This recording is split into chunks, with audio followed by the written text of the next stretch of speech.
Bueno, continuamos acá en Proyecto Federal y si te incorporás ahora, dos preguntas claves. ¿A cuánto se va el dólar? Le preguntamos a Sergio Boyechensen y al doctor Cristian Alessandro, que quedó con la respuesta pendiente, aquellos jubilados que dicen, ¿arreglo el monto de la reparación histórica o aguanto para el juicio? Doctor. Bueno, como te decía, si bien la Corte tenemos que esperar qué es lo que va a dictaminar respecto de las apelaciones que hizo el ANSES, yo no dejo de perder las esperanzas que la Corte siga manteniendo un valor que es muy superior al jubilado.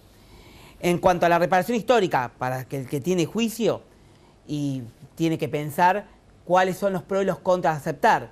Si no puede esperar por la avanzada edad, por enfermedades o alguna situación acuciante, acéptela sabiendo que tiene bastante quita. Si un juicio tiene 8 años promedio tramitándose, le van a pagar solo por 4, o sea que la poda ya es del 50%. Eso lo tiene que saber de base. Las quitas pueden llegar hasta el 70% y a veces más. El que nunca hizo juicio y hoy le llegó la plata por el cajero cuando se enteró, lo que yo le sugiero es que vea lo siguiente. Si recibió 200 pesos, cobra la mínima y recibió 200 pesos, y por un lado le dan los 200 y por el otro lado le van a quitar la devolución del IVA. Si tiene un haber que tenía de jubilación 8.000 pesos y ahora se le fue a 10.000, y tenga presente que si bien parece un buen incremento, o 11.000, lo que antes no pagaba de medicamentos ahora lo va a terminar pagando. Entonces se evalúe, porque 9.500 pesos es el tope para los medicamentos gratuitos. Claro. Si supera esa cifra, le van a descontar o le van a dejar de tener los medicamentos gratis que antes tenía. Entonces, vea los beneficios que pierde, asesórese todos los beneficios sociales que puede llegar a tener con una jubilación mínima, y por los que superan, asesórese a ver si los que cobran más, inclusive, y se le incrementa, si no paga ganancias, que antes estaba exceptuado. Recordemos que 6 haberes previsionales mínimos son los que dejan de pagar ganancias y por encima los paga. Bien. Entonces, si 6 haberes mínimos, que son 6.394 pesos por 6, haga la cuenta, y si se le va para 40.000 pesos, redondeando. Si se le va para arriba, empieza a cobrar, a pagar ganancias y vea lo que le conviene. Bien, clarísimo.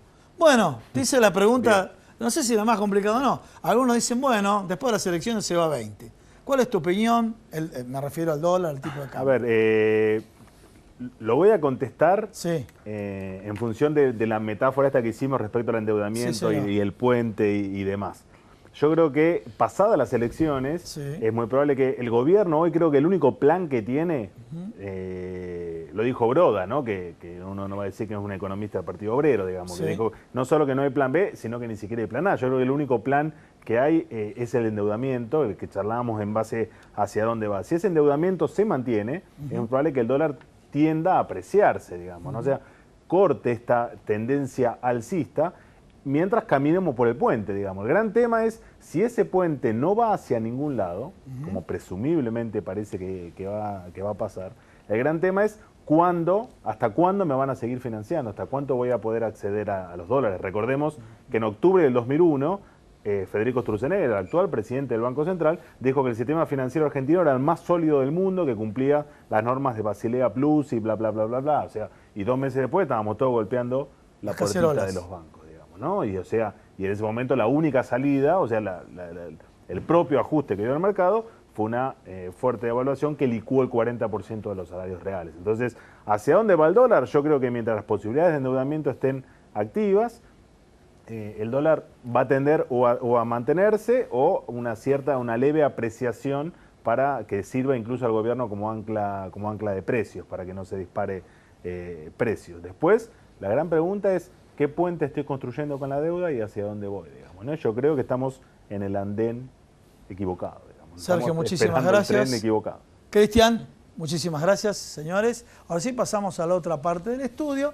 Y vamos a hablar del tema cotidiano, digo el tema cotidiano, el tema diario, y me refiero, por ejemplo, la existencia de un mercado regulador, ¿sí?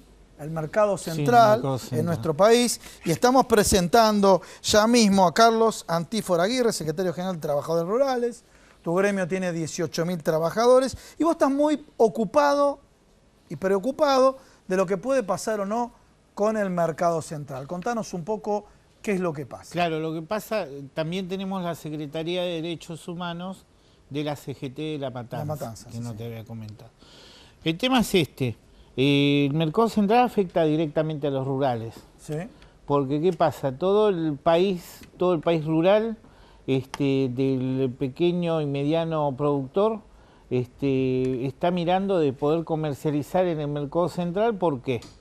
Porque es el grueso de la gente que compra entre conurbano bonaerense y Cava. Sí, ¿no? Estamos hablando del promedio de todo el país. Del promedio de todo el 50%. país. Exacto, más o Bien. menos un 40% del país está viviendo en capital. Sí. Entre capital y conurbano. Sí. Ahora el tema es este. Desde que asume el Cambiemos, el gobierno del mercado central pasa a ser, que es tripartito. Ahí estamos viendo imágenes del mercado central. Sí, sí, de Larreta, de Vidal y de Macri. Un gobierno ya que no tiene oposición dentro del mercado central en su directorio de pensamiento, ¿no? Con esto pasó de que empezaron a aumentar los canon, que son los alquileres, para que no sepa, de las empresas que están en el mercado central. ¿Y qué de los empresas van al mercado central que estamos viendo imágenes? ¿Quiénes son? Yo soy productor del Valle de Río Negro, voy al mercado central. Sí, mirá, vos tenés el intermediario, que es el que compra al productor, que es el que está vendiendo en el mercado central, porque el productor realmente no va a ir a vender directamente. Hacia través de intermediarios. Claro. ¿Y los intermediarios quiénes lo manejan? La mayoría son que han sido pequeños productores, gente histórica del mercado central, que viene del mercado de abasto, gente que estamos hablando de...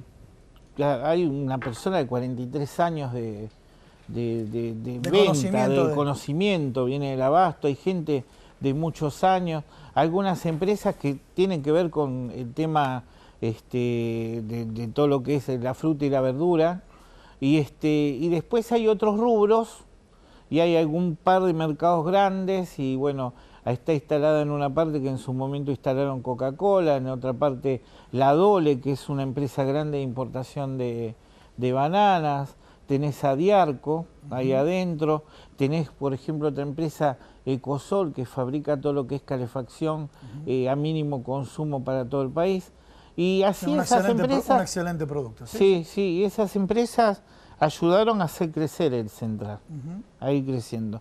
¿Qué pasa? Vos al aumentar el canon, los impuestos, agregar impuestos que antes no existían, como el uso de suelo, aumentar la luz, aumentar el agua, estás cargando ese precio al producto que vendés en el central. Convengamos que tiene un fin, el mercado central tiene de alguna manera un fin social de regulador de precios. La realidad es que el mercado central tendría que tener los beneficios que tiene un parque industrial, por ejemplo. Claro, no como si fuera un local de Recoleta. Claro. Entonces, el tema es que ¿cuál era el fin de todo eso? Porque uno dice el fin por un conflicto que tuvo el sindicato con el directorio del mercado central, el cual terminó con una demanda penal del sindicato hacia el directorio. Nos sentamos a hablar y el fin es que hay un proyecto más grande donde se va a sacar toda la gente, los pequeños distribuidores del mercado central, y se van a traer las grandes cadenas de supermercados. Este hombre Fabri, te doy con nombre y apellido porque está en la denuncia, Méndez, y había otra persona que no se presentó, todavía no sé el nombre, nos explicaron a mí, otra persona del sindicato, que era del sindicato en ese momento, que había un proyecto que venía de arriba para hacer un mercado central grande como el de Barcelona, que había mucha inversión, que había lugares que tenían que desaparecer, como la Torre del Reloj, la Galería del Reloj, que es el centro del mercado central, era el centro en su momento, y por eso estaban vaciando los locales. Porque tenían que sacar todo eso, porque ellos primero iban a destruir y después construir. ¿Vos ves presión? Bueno, justo acá están chiviando algunos supermercados. ¿Ves presión por el lado del supermercadismo? Convengamos que son cuatro grandes grupos. Era CEO de Carrefour. ¿Cómo? Este hombre Fabri era CEO de Carrefour. ¿Fabri que ocupa en el Mercado Central? Es el gerente general. Gerente general del Mercado Central era y fue directivo del Carrefour. Exacto. O sea, y así, contratan, a ver, demás, ¿no? Quiero reprocesar con esta pregunta. Contratan un ex gerente general de Carrefour, donde su vida le hizo defendiendo los intereses de Carrefour, para que ahora le compita a Carrefour. Una frase que creo que me la dijiste vos. Sí. Pusieron al lobo a cuidar el gallinero. O sea, es fácil el tema. La idea es desmembrar el Mercado Central, pero ¿para qué? Para que lo ocupen las grandes cadenas de supermercados. ¿Qué harían las grandes cadenas ahí adentro? El supermercadista trabajaría directamente con el productor. Pero o sea, nosotros los consumidores estamos en el horno. Ahí. En el horno, porque desaparece el pequeño comercio, empiezan a quedar solamente los supermercados, Walmart, Carrefour, La Anónima, los supermercados grandes. Son 4 que fijan los precios. 4 que fijan los precios, pero aparte le compran como quieren al productor. Cosa que ya venía pasando, porque vos en el Valle de Río Negro tenías a los productores, le compraban en 2 pesos la manzana, se la llevaban a granel, le decían que la mitad no servía y venítela a buscar, no la iban a buscar, la hacían jugo y perdía la mitad de la cosecha. Y le pagaban 30, 60, 90, 120 y 180 días. Cuando cobraban el último cheque empezaba la otra cosecha. O sea, esto lo vienen haciendo ya sistemáticamente, más escondido porque el gobierno anterior no se lo permitía, pero ahora ya lo están haciendo con la cara descubierta. Cuando se armó todo este lío, que hicimos una manifestación, un petitorio, todo, y vienen las elecciones, ellos te enmascaran todo el proyecto y empiezan a poner cartelitos, a hacer lo que hace siempre Cambiemos, que arregla, viste, maquilla el asunto. Pusieron unos carteles que recuperaban el mercado minorista, etcétera, etcétera. Trajeron gente que vende ropa, que seguramente son algunos desprendimientos de la salada y en el mercado minorista, pero la realidad es esta. El mercado central, mira, yo te digo, estuve hablando con gente del mercado, ha perdido entre un 50 y un 70% la venta en este tiempo. Hay días que no ves a nadie, no ves a nadie. O sea, que una caída del 70%. Sí, es terrible. Pero hay días que el mercado central está vacío. ¿Entendés? Entonces, ¿qué pasa? Todo esto que lleva a que mataron el mercado interno. ¿Por qué? Porque te están importando productos de afuera que acá se pueden sembrar. El paño acá? ¿Qué frutas y verduras se están trayendo del exterior? Las papas, los tomates, sí, la cebolla, sí, que no tienen encima la calidad que tienen acá, las naranjas. Y encima algunas vienen de España y vos sabés que las de España las traen de Marruecos. Entonces no tenemos la seguridad si traen enfermedades, si están... controles fitosanitarios. No hay controles fitosanitarios. Entonces, ¿qué pasa? Y así van socavando la industria nacional para después, yo creo que tomarla y hacer lo que quieran con el producto alimenticio. Bueno, la verdad te agradezco muchísimo, Carlos, realmente clarísimo, y bueno, hay que ocuparse como lo estás haciendo. Desde ya bueno, gracias. Bueno, señores, yo les propongo un pequeño corte porque ahora vamos a concluir el programa hablando de los temas también que les interesan muchísimo a ustedes, que son los temas de salud. Y cuando hablamos de salud, ¿se acuerdan ese proyecto que se le ocurrió a una diputada que afortunadamente no prosperó? El tema de eliminar la vacunación. Y por eso vamos a hablar de hepatitis, ¿sí? Y la importancia que tiene la vacunación para esta patología. Ya en instantes vamos a estar con la doctora Paula Casacha Sassone. Vamos.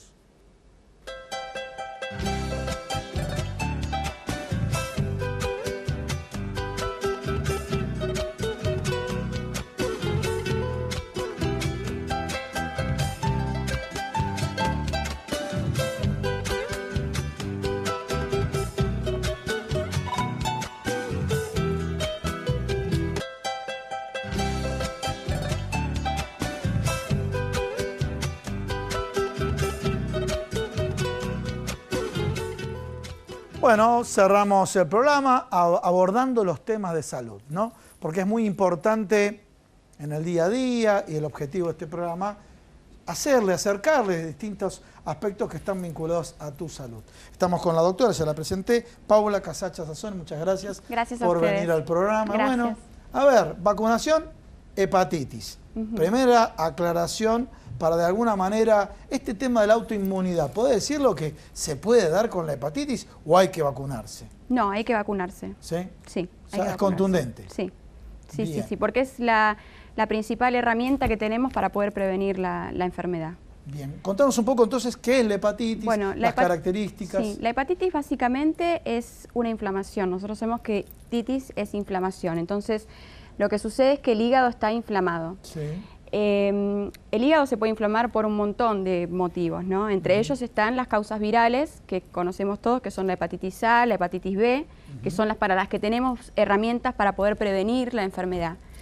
Tenemos la hepatitis C, que bueno, para ella existe tratamiento, por suerte. Y después hay otros tipos de hepatitis, pero que bueno, no se dan tanto. Las más importantes que tenemos que los pacientes deben conocer son las hepatitis A, B y C. Bien. Pero también Primero, tenemos... dijiste las 3 hepatitis. Sí. A la gente, el público en general, de pronto no puede saber la diferencia. No, ustedes, eso los les voy a profesionales explicar. de salud, saben las diferencias, Sí. pero voy de las 3 tipos de hepatitis, Sí. el grado de gravedad Sí. o letalidad tienen las mismas. Por suerte, desde que existe la hepatitis, las vacunas, Sí. la hepatitis A, que era fulminante para las criaturas más que nada. ¿En qué rango etario?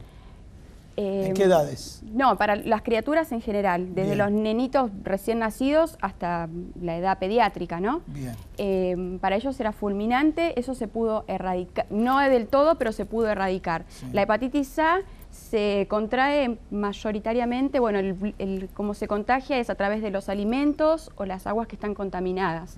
Entonces también es muy importante la higiene desde el hogar. Bien. Porque también tenemos vectores como son las cucarachas, los mosquitos, las moscas, que pueden también llevar la enfermedad de un lugar al otro, ¿no? Entonces es muy importante, aparte de darse la vacuna se da en los niños de 1 año, es obligatorio desde el año 2005, y después se puede dar opcional a los 18 meses en las criaturas, la de la hepatitis A. La hepatitis B se da a partir de que ya salen del sanatorio dado de alta una criatura recién nacida, se va con la primera dosis. El esquema son 3 dosis, se da una, después se da a los 2 meses y después se da a los 6 meses. Después a los 11 años se puede volver a empezar el esquema, se inicia el esquema o se completa el esquema. Siempre es importante, por ejemplo, nosotros hoy alguien que está mirando el programa dice, uy, yo cómo sé si me di la vacuna, no me acuerdo, si mi mamá me la dio. Lo que se puede hacer es una serología. Eso se le pide a su médico clínico que le haga una serología porque no están los análisis de rutina. ¿Qué es serología? La serología es para medir si el paciente tiene anticuerpos para cubrirse de esas enfermedades. Bien. O sea, si tiene anticuerpos para una hepatitis A, si tiene anticuerpos para una hepatitis B, para ver si está cubierto. Eso es muy importante. Pero después, bueno, los medios de contagio. Sí, la hepatitis A, ya te digo, es a través de agua o alimentos contaminados. La hepatitis A, agua y alimentos contaminados. Alimentos, bien. Por ejemplo, no sé, se regó una huerta o fueron a comprar y estaba el agua contaminada o se obtuvieron mariscos, por decirte algo, de agua que estaba contaminada con el virus. No se hizo una higiene correcta en casa, entonces se puede dar la enfermedad. Más que nada en pacientes que son niños, que no tienen las defensas que tenemos los adultos, ¿no? Sí. Después, la hepatitis B es también viral y la hepatitis del tipo B se transfiere de modo parenteral. ¿Qué significa esto? Por ejemplo, bueno, justo ahí vemos una imagen de una jeringa. Por ejemplo, yo soy farmacéutica y doy una inyección en la farmacia, el paciente estaba enfermo. Sí. Yo voy y me pincho con la jeringa. Sí. Entonces, ese es un medio de contagio, a través de la sangre, a través de transfusiones de sangre, o no se hizo una limpieza adecuada de los utensilios en un consultorio, en una operación, no se hizo... O te cortaste también. O te cortaste también, todos esos medios son medios de contagio. Y, por supuesto, la vía sexual. Entonces es muy importante... La hepatitis B. La hepatitis B. Sí. Es muy importante indicarle más que nada a los adolescentes que se inician en la vida sexual de que siempre tienen que usar preservativo. Eso desde la farmacia todo el tiempo le estamos diciendo a los chicos, porque más allá de prevenir un embarazo, porque lo que más les preocupa es que quede embarazada la chica, es el tema de las enfermedades de contagio sexual.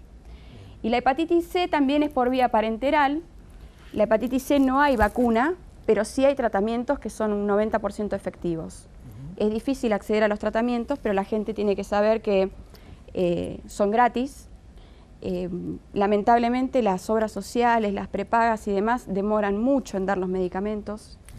Y es muy importante la contención en estos pacientes, la contención de la familia. ¿Cuál es la sintomatología de la hepatitis C? La sintomatología de todas las hepatitis en general... ¿Son similares? Sí, porque ya te digo, lo que se produce con el virus o con cualquier tipo es... La sintomatología es que el hígado está inflamado. A veces puede pasar que sea un paciente asintomático. La hepatitis C, por ejemplo, pueden pasar que se contagió y pasaron 20 años y nunca tuvo una sintomatología. Las sintomatologías son astenia, es decir, cansancio extremo. Pueden llegar a tener ictericia cuando ya está muy avanzado. La ictericia es cuando ya tenemos coloración amarillenta en los ojos, en la piel, como los Simpsons. Bueno, así está un paciente con ictericia. Bueno, pueden llegar a tener dolor abdominal, pueden tener fiebre muy alta de 39 grados, pero ya estamos hablando en estadios muy avanzados. Entonces es muy importante que aparte de tener las vacunas y de si no saber si tenemos las vacunas, hacer la serología, pero también pedirle al médico que nos haga la serología de hepatitis C. Al menos una vez en la vida hay que hacerse la serología, porque podemos tener la enfermedad sin saberlo, porque a veces no presenta síntomas. Entonces, en el chequeo anual que uno se hace, le debe pedir al médico, ¿por qué no me hace la serología? ¿Por qué no me haces la serología de hepatitis A y B para ver si es necesario vacunarme, y C para ver si puedo haberme contagiado sin saberlo? Así se coloca serología de hepatitis C. Sí. A y B o C. Sí. El médico sabe poner las siglas que piden en el laboratorio, ¿no? Bien. Pero aparte de esos tipos de hepatitis, tenemos otros tipos de hepatitis que pueden ser, por ejemplo, hepatitis medicamentosas o... Por ejemplo, hay gente que no sabe, yo lo veo en la farmacia todo el tiempo, que piensan que el paracetamol es lo más suave que hay para un dolor de cabeza. Sí, señora. El paracetamol, sin ir más lejos, es bastante hepatotóxico. Si se toma en cantidad, todo siempre hablando en cantidades grandes, igual que el alcohol. Todo lo que se consuma en exceso puede provocar una hepatitis. El alcohol puede provocar una cirrosis. La cirrosis no es más que tejido que está tratando de ser cicatrizado, entonces eso es la cirrosis. Pero hay medicamentos como puede ser el paracetamol. ¿Es reversible una cirrosis hepática? Y eso es discutible. Sí. Hay médicos que dicen que sí, hay médicos que dicen que no. Pero el hígado se va regenerando.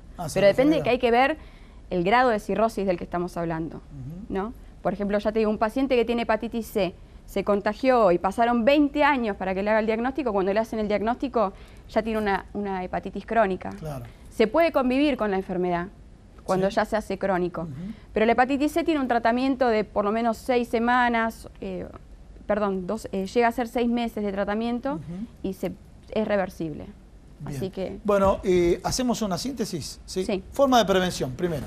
Prevención, antes que nada, la vacuna. Vacuna, bien. Vacuna. Dijimos también prevención, A, mencionaste en toda la gente con vida sexual, controlarse. Sí. Más que nada, incentivar, yo digo siempre, a los chicos, a los jóvenes. Bien, eso es formas de prevención. Sí. Bien. Por otro lado, hay distintos tipos, algunos pueden saber que se la dieron, otros no, lo pueden hacer a través de un informe que, ¿cómo se llama? Pedirle al médico que le haga la serología. Sí, bien. La serología es para medir anticuerpos. Para medir anticuerpos. Sí. Eso con respecto al tipo de hepatitis. Sí, bueno, y después tener cuidados en casa. Bien. Y la alimentación, y cerramos con este tema. ¿La hepatitis y la alimentación van de la mano o no? Sí y no. No. Por ejemplo, tienen que evitar el tema del alcohol, 0. Bien. Después, uno es su propio filtro, de ver, bueno, esto me cae mal, tratar de llevar una vida sana, lógico, pero si un día quieren... ¿El que tiene hepatitis estás hablando? Sí, pero si un día quieren comer algo fuera de la dieta, de lo que es sano, pueden un día darse un gusto. Pero uno es su propio filtro y va viendo esto sí, esto no. Sí hay que tener en cuenta de que cuando se va a la farmacia, lo digo yo desde mi experiencia del mostrador en la farmacia, el paciente tiene que advertir de que tiene una hepatitis, sea cual sea, por el tema de los medicamentos. Ya te digo, un paracetamol en exceso puede producir una insuficiencia hepática. El alcohol, después hay ciertos jarabes que tienen más cantidad de alcohol que otros, entonces siempre hay que advertir, bueno, tengo una hepatitis, ¿qué puedo tomar y qué no puedo tomar? Bueno, muchísimas gracias, Paula. No, por favor, gracias a ustedes. Gracias. Señores, hemos terminado el programa del día de hoy. Nos vemos la semana que viene. Recuerden Todos los miércoles es el estreno y después las repeticiones que se hacen acá en Argentinísima Satelital. Chau, chau. Nos vemos hasta la semana que viene.